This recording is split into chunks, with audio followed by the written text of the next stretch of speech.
The stars, brilliant as diamonds. Space, cold as the winter wind. Timeless. Inky blackness, deep and silent. Or is it?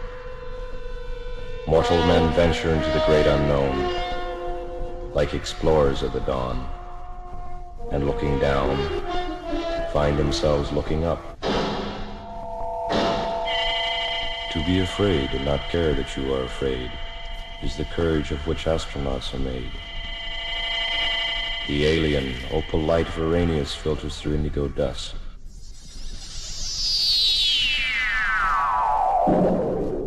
A spaceship sailing across cosmic oceans of yellow and red turquoise, drifting down green and purple galactic seas. Listen to Saturn's mystery of music, telling fortunes to the universe.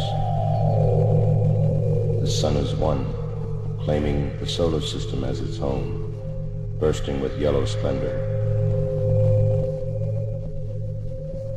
Is man really exploring an atom with room to spare?